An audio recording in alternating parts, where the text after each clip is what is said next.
ஓம் சாந்தி. 30/6/2025 காலை முரளியின் சாரம்.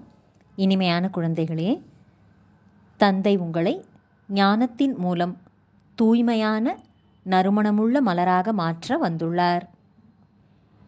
நீங்கள் முள்ளாக ஆகக்கூடாது. முட்களை இந்த சபைக்கு அழைத்து வரவும் கூடாது. கேள்வி: எந்த குழந்தைகள் நினைவு யாத்திரையிலே இருப்பதற்கு நன்றாக முயற்சி செய்கிறார்களோ அவர்களின் அடையாளம் என்னவாக இருக்கும்? பதில்: தந்தையின் நினைவில் இருக்க முயற்சி செய்யும் குழந்தைகள் மிகவும் குஷியாக இருப்பார்கள்.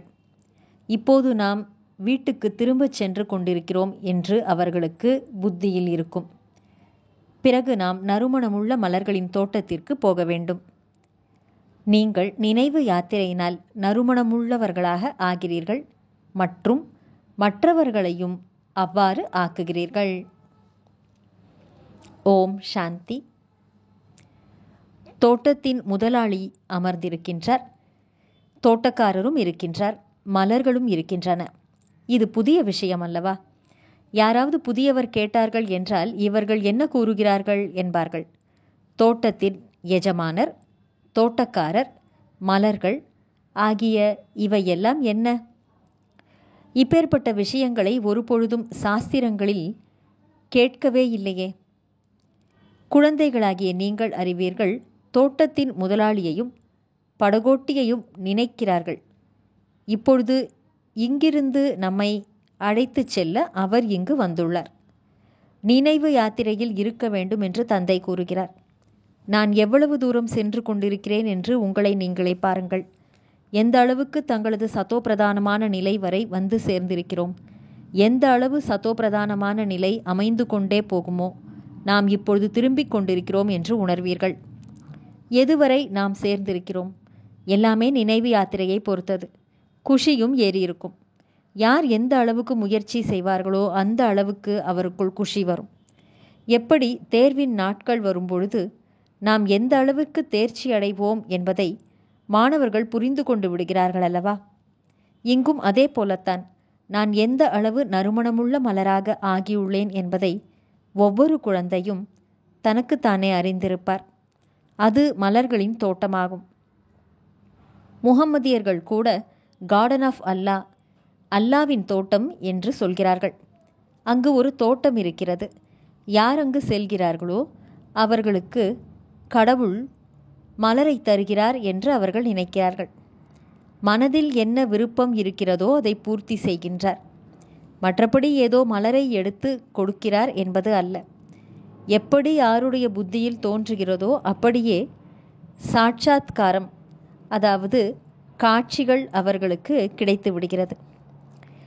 இங்கு சாட்சாத்காரத்தில் எதுவும் இல்லை. பக்தி மார்க்கத்திலோ சாட்சாத்காரத்திற்காக, காட்சியை பார்ப்பதற்காக கழுத்தை கூட வெட்டி விடுகிறார்கள். மீராவுக்கு சாட்சாத்காரம் கிடைத்தது. அவருக்கு எவ்வளவு மதிப்பு இருக்கிறது? அது பக்தி மார்க்கமாகும். பக்தியோ அரை கல்பம் நடக்க வேண்டியே உள்ளது. ஞானம் அப்போது இல்லை. வேதங்கள் ஆகியவற்றுக்கு மிகுந்த மதிப்பு உள்ளது. வேதங்களோ எங்களுடைய உயிர் நாடி என்பார்கள். இந்த வேதங்கள், சாஸ்திரங்கள் ஆகிய அனைத்துமே பக்தி மார்க்கத்திற்கானது என்பதை இப்பொழுது நீங்கள் அறிவீர்கள். பக்தியினுடையது எவ்வளவு பெரிய விஸ்தாரமாகும், பெரிய விருட்சம் ஆகும். ஞானம் என்பது விதை. இப்பொழுது ஞானத்தினால் நீங்கள் எவ்வளவு தூய்மையாக ஆகிறீர்கள், நறுமணமுள்ளவர்களாக ஆகிறீர்கள். இது உங்களுடைய தோட்டம் ஆகும். இங்கு யாரையுமே முள்ளென்று கூற மாட்டோம். ஏனெனில் இங்கு யாரும் விகாரத்தில் ஈடுபடுவதில்லை. எனவே இந்த தோட்டத்தில் ஒரு முள் கூட இல்லை என்போம். முட்கள் இருப்பது கலியுகத்திலே. இப்பொழுது இருப்பது புருஷோத்தம சங்கமயுகம். இங்கு முள் எங்கிருந்து வந்தது? ஒருவேளை யாராவது முள் அமர்ந்திருந்தார் என்றால் தங்களுக்கு தாங்களே நஷ்டத்தை ஏற்படுத்தி கொள்ளுகிறார்கள் என்று அர்த்தம். ஏனெனில் இது இந்திரபிரஸ்தம் ஆகும் அல்லவா? இங்கு ஞான பரிகள், ஞான தேவதைகள் அமர்ந்துள்ளார்கள். ஞான நடனம் புரியும் பரிகள் தேவதைகள் ஆவார்கள். முக்கியமானவர்களின் பெயர்கள் புக்கராஜு பரி, நீலம்பரி போன்றவை இடப்பட்டுள்ளன. அவர்களே பிறகு 9 ரத்தினங்கள் என்று பாடப்படுகிறார்கள். ஆனால் இவர்கள் இதற்கு முன்பு யாராக இருந்தார்கள்? இது யாருக்குமே தெரியாது. என்னை நினைவு செய்யுங்கள் என்று மட்டுமே தந்தை கூறுகிறார். குழந்தைகளாகிய உங்களுடைய புத்தியில் இப்பொழுது அறிவு உள்ளது. 84 பிறவிகளின் சக்கரம் கூட இப்பொழுது புத்தியில் உள்ளது. சாஸ்திரங்களிலோ 84 லட்சங்கள் என்று கூறிவிட்டார்கள். நீங்கள் 84 பிறவிகள் எடுத்தீர்கள் என்பதை இனிமையிலும் இனிமையான அருமையான குழந்தைகளுக்கு தந்தை புரிய வைக்கின்றார். இப்பொழுது நீங்கள் தமோ பிரதான நிலையிலிருந்து சதோ பிரதானமாக ஆக வேண்டும். எவ்வளவு எளிதானது! என் ஒருவனை நினைவு செய்யுங்கள் என்று குழந்தைகளுக்கு பகவான் வந்து கூறுகின்றார். இப்பொழுது குழந்தைகளாகிய நீங்கள் நறுமணமுள்ள மலராக வேண்டும் என்றால் தன்னை ஆத்மா என்று உணர்ந்து தந்தையை நினைவு செய்யுங்கள். முள்ளாக ஆகாதீர்கள். இங்கு எல்லோருமே இனிமையிலும் இனிமையான மலர்கள் ஆவார்கள், முட்கள் அல்ல. நல்லது. தாரணைக்கான முக்கியமான சாரம். 1.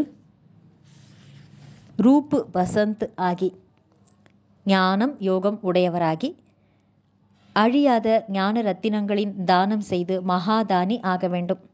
என்ன படிப்பை படிக்கிறீர்களோ அதை மற்றவர்களுக்கும் கற்பிக்க வேண்டும். 2. எந்த விஷயத்திலும் குழப்பம் அடைவதோ பயப்படுவதோ கூடாது. தன்னைத்தானே பாதுகாத்து கொள்ள வேண்டும். தனக்குத்தானே கேட்டுக்கொள்ள வேண்டும், நான் எந்த வகையான மலராக இருக்கின்றேன்? என்னிடம் எந்த ஒரு துர்நாற்றமும் இல்லைதானே? வரதானம். திட சங்கல்பத்தின் மூலம் பலவீனங்கள் என்ற கலியுக மலையை அழித்துவிடக்கூடிய சக்தியின் வடிவம் ஆகுக. திட சங்கல்பத்தின் மூலம் பலவீனங்கள் என்ற கலியுக மலையை அழித்துவிடக்கூடிய சக்தி ரூபம் ஆகுக. விளக்கம். மனமுடைந்து போகுதல், ஏதோ ஒரு சமஸ்காரம் அல்லது இன்னலுக்கு வசமாக ஆகுதல், மனிதர் அல்லது வைபவங்களின் பக்கம் கவர்ந்தெழுக்கப்படுதல், இவை அனைத்தும் பலவீனங்கள். இந்த எல்லா பலவீனங்கள் என்ற கலியுக மலையை திட சங்கல்பம் என்ற விரலை கொடுத்து நிரந்தரமாக அழித்துவிட வேண்டும். அதாவது வெற்றி வாகை சூட வேண்டும். வெற்றி நமது கழுத்து மாலையாகும் என்ற நினைவின் மூலம் சதா நீங்கள் சக்தி சுரூபம் ஆகுங்கள். இதுவே அன்புக்கான கைமாறு ஆகும்.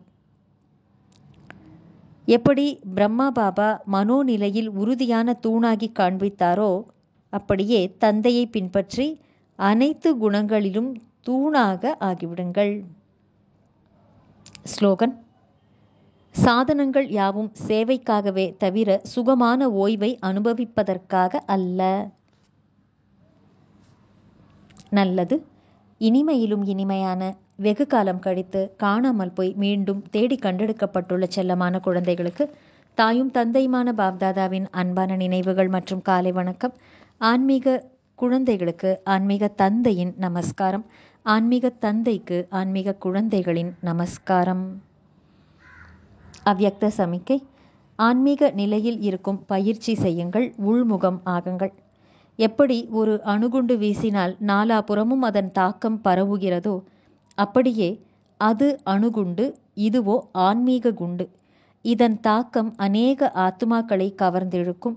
சுலபமாகவே ஆன்மீக நிலையை பயிற்சி செய்யுங்கள், அதிகப்படுத்துங்கள். நினைவின் சொரூபத்தால் வாயுமண்டலம் சக்திசாலியாக மாறிவிடும். நல்லது. ஓம் சாந்தி.